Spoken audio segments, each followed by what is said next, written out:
So, I've noticed everyone talking about the booster course pass recently, and right I was. Because as you see, as of recently, I've noticed mountains of content of people talking about the booster course pass, specifically about their predictions for waves 5 and 6. And I thought to myself, I could do that.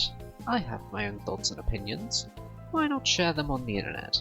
Because that's worked so effectively in the past. For others anyway. But instead of just doing a carbon copy of what everyone else is doing, I decided to add my own little twist to it. Because you see, instead of just doing a speculation video, I'm getting this into a wishlist video. But now you may be thinking, what do I mean by that exactly?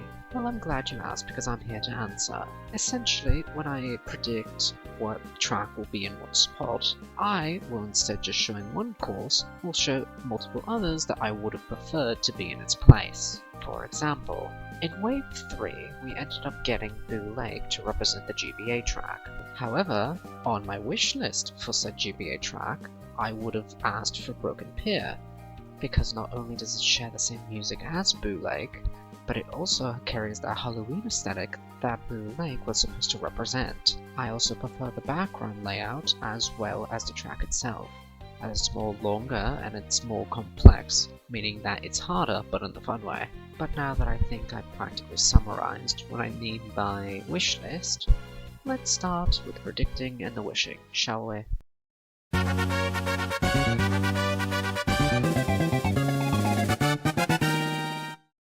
Starting us off with the Feather Cup, we have Athens Dash. Now, I've seen this track either placed at the beginning of the Feather Cup or at the end of the Feather Cup from different videos that I've watched discussing this very topic.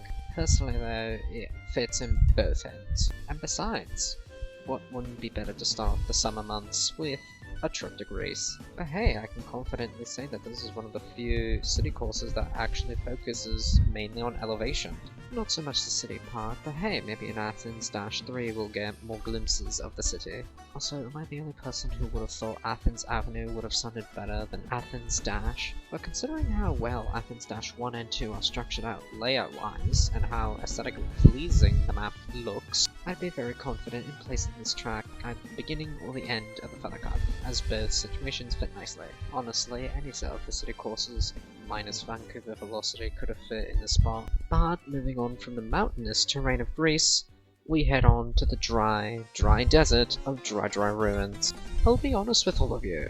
When I first heard that this track was coming to tour, I got ecstatic. Not only is this one of my favorite tracks from the entire series, alongside with tracks like DK Summit and Airship Fortress, which I believe was robbed of its rightful spot in the Booster Course Pass, but that's besides the point. I much rather prefer the tour remake that Dry Ruins got, rather than, let's just say, what Cooper Cave got. I don't know what's with Tour turning every grey track into a yellow cheese cheddar track, but hey, that's on Tour I suppose.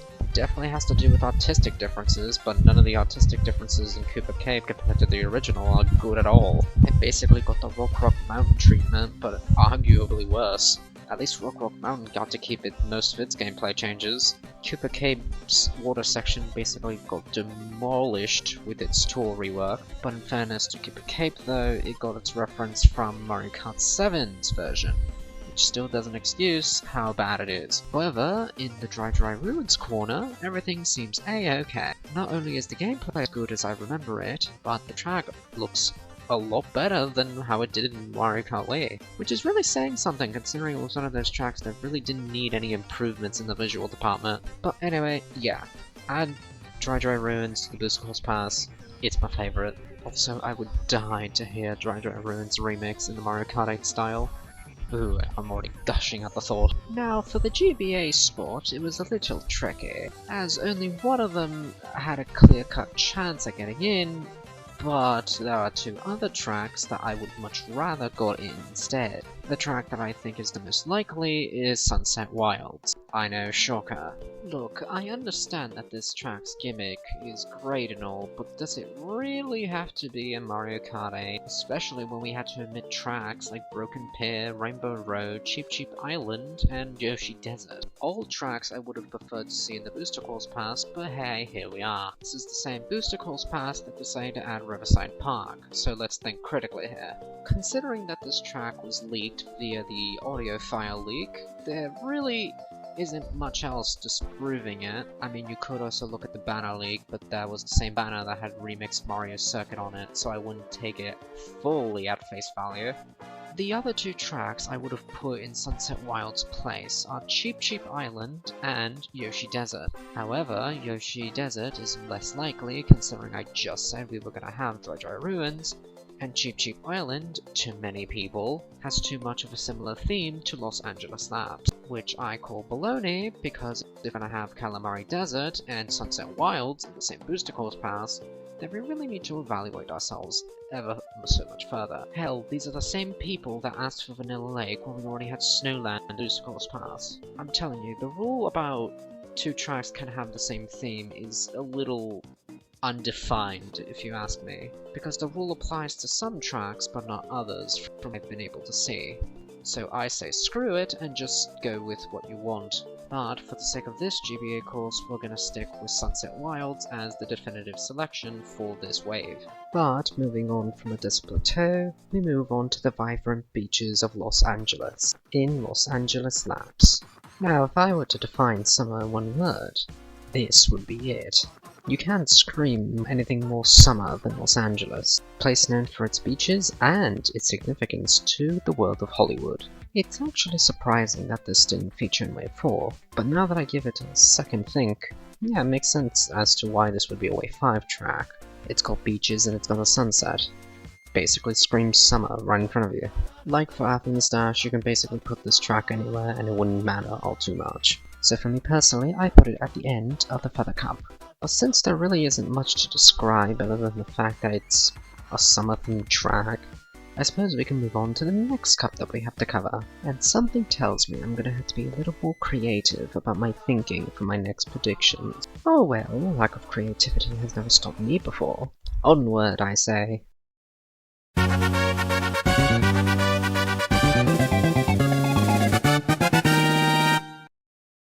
Starting things off in my elegant cup, we have to start things off with an elegant course. And what better way to start that off but with Madrid March, in the great land of Spain. Now, this isn't a current course that's in Mario Kart Tour at the moment, but considering data mines for said course in the game's files exist, I wouldn't put it past it that this will be the next city course for the Cherry Cup. But oh my, the fact that we're getting Spain in Mario Kart Tour and 8 Deluxe, oh the excitement. Small little known fun fact, although half of me is British, half of me comes from Spain, due to my family lineages of course. So it's kind of exciting for me to see a whole place that's based on half of my family. Now granted, since they chose Madrid and not Barcelona, it means that I won't be able to see the Sagrada Familia, which is fine, because at least I get to see all the other cool landmarks that Madrid has to offer. If anything, I could anticipate this course to be like a either Paris Promenade or a Berlin Byways sort of course. The levels of potential for this course to be good are so fantastic! Now, I know some people aren't excited that we're getting another European track in Mario Kart Tour and 8 Deluxe, but hear me out. The levels of change that this track can offer could be immense. Like, think of Athens Dash, for example. Not many city courses can be like Athens Dash due to the level of elevation change that that course provides. Even in terms of aesthetics, it's not like most other city courses can match up with Athens Dash's aesthetics. So yes, Madrid March or Madrid Motorway, whatever you want to call it at the moment, doesn't really matter. I believe that it will be the first Tour Cup to start the Cherry Cup. Moving on from the city courses, we now move on to our second GameCube track in the entirety of the Booster Course Pass, those two being Mushroom Bridge and Mushroom City respectively. Now, as much as I want Mushroom City to be the GameCube track that we get, unfortunately, considering the history of the Booster Course Pass and what tracks Mario Kart Tour picks for their track selection, I unfortunately believe that Mushroom Bridge will be the one to get into Mario Kart 8 rather than Mushroom City. Don't get me wrong, Mushroom Bridge is not a bad track by any means, but if I was held at gunpoint and I was told to pick either Mushroom Bridge or Mushroom City, I would have picked Mushroom City 9 times out of 10. It's just the whole city aesthetic and the whole design of the place that just breathes life. The designs of the buildings, the designs of the cars, the way the cars move around the city. Certain parts of it are a figure eight, but we don't talk about that. I love the implementation of the Wiggler cars in Mushroom City, as you're in a condensed environment and you have to navigate around all the cars around you. It's not like where in Mushroom Bridge you have enough space to wiggle around in. I get it. Wiggle around. Because there's wiggle cars. Anyway, moving on from that. Yes, if I had to pick which one would realistically get in the Booster Course Pass, I would have to pick Mushroom Bridge. But hey, as long as Dino Down Jungle doesn't get in the pass, I think we're good. But now that we got the GCN track out of the way, it's time for the most debated course of this list, as there are two camps that argue for their inclusion. However, for the sake of this video, I decided to choose only one, and that SNES course that I ended up picking was Bowser Castle 3.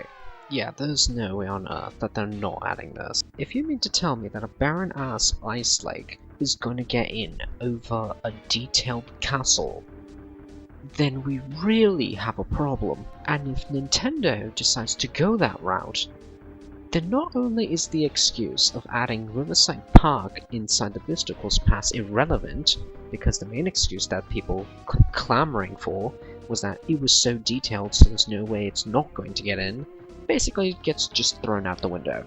Not only is SNES Bowser Castle arguably one of the better Bowser Castles, but it's arguably one of the best Super Mario Kart courses in the entire game. So like I've stated, if they go with Vanilla Lake just because it was advertised in Coconut Mall, oh my god, there will be riots in the streets, I tell you, cause no one is going to let down the fact that Nintendo chose Vanilla Lake over an actual good course. So yeah, I 100% pick SNES Bowser Castle 3 over Vanilla Lake any day. It would be such a waste to not have that in the Booster Course Pass. It just makes me wonder, why couldn't the SNES tracks be like Bowser Castle 3 or like the other GBA tracks where they actually did something with them instead of just blandly porting them over. Hopefully that this is a stepping stone in the right direction, and any future Super Nintendo courses that get added will finally get the treatment that they deserve. And now we move on to our Nitro track. And to make things easier for myself, I'm just going to pick the one that already exists within Mario Kart Tour. That track being Piranha Plant Cove. Piranha Plant Cove! A refreshing Nitro track to say the least, considering that the past Nitro tracks for Mario Kart Tour have been settings based on Tokyo, ice cream mountain things, and a reference to Yoshi Island, I guess. Oh, and the Christmas one, how can I forget about that one? So considering that Piranha Plant Cove takes place in my aquatic ruined temple area, is quite intriguing to me. Granted, theming the entire thing after PD Piranha is a choice, but that just confirms a certain character's inclusion down the road. I have no negative things to say about this track. It's one of the first Nitro tracks to do the whole segment thing, so I'm actually kind of excited to see how this one plays out. The music for it is nice, the track itself is pretty decent to drive on, so yeah, I really don't have any negative things to say about it. I'm honestly looking forward to seeing it in the Booster Course Pass. And that practically wraps up all the Wave 5 tracks. If you ask me, all the ones that I picked should wrap up the wave quite nicely. I definitely don't have any thoughts about revising any of them. However, I do feel that I am missing something there. Cereza!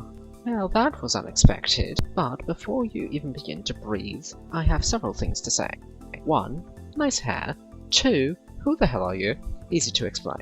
I'm you, from the future. Future me? Well, that's intriguing. I know we can talk about specifics later, but I'm here to tell you that you made a revision to one of the courses in this wave. Oh, really now?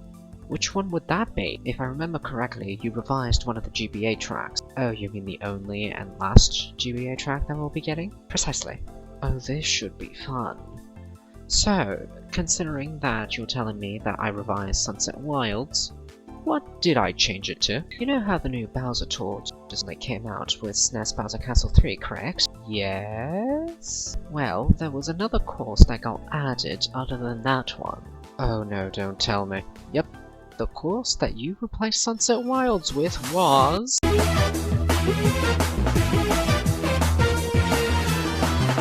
Why am I not surprised? Yep, you've seen it, folks. The course that I really think will make it to the Booster Course Pass is GBA Bowser Castle 4. My reasoning here is the same reasoning that I used for SNES Bowser Castle 3's inclusion, and it's the fact that this map has a lot of work put into it, something that Sunset Wilds does not have. Granted, I hate the fact that they still continue to reuse the same backgrounds for each and every GBA Bowser Castle, but there is actually a level of storytelling here. If any of you can remember the days of the GBA, Bowser Castle 4 used to be a nuclear reactor. At least, I think it was nuclear anyway. And now that it's come back to tour, you can obviously see the aftermath of Bowser having that said nuclear reactor within his castle. Bowser Castle 4 in Mario Kart Tour takes place in Bowser Castle ruins. It appears that the reactor blew the hell up. Is anyone here shocked? But hear me out. GBA Bowser Castle 4 is my favorite Bowser Castle in the entire franchise, without question. Either because of the music, or either because of where it takes place, or either because of the track's layout. All of them are fantastic in my opinion, and it's so criminal for Nintendo to not add a track that they clearly spent a lot of time working on to ensure that it looks majestic in every angle you look at it in. And besides, who wouldn't want to hear a remix of GBA Bowser Castle? Because God knows I do. So yes, instead of Sunset Wilds' prediction list, I have replaced it with GBA Bowser Castle 4, for all the reasons that I have mentioned within the span of 2 minutes. Unfortunately though, it seems like I don't have much time to explain Wave 6. Considering the unexpected length of this video, I chose to split this video into 2 different videos, so at a later date, I will cover Wave 6. But I'm hoping with all the content I was able to provide to all of you, that you all enjoyed nonetheless. So all I have to say now is stay tuned for part 2, and I'm Sir the Valentine, and have a cherryful time.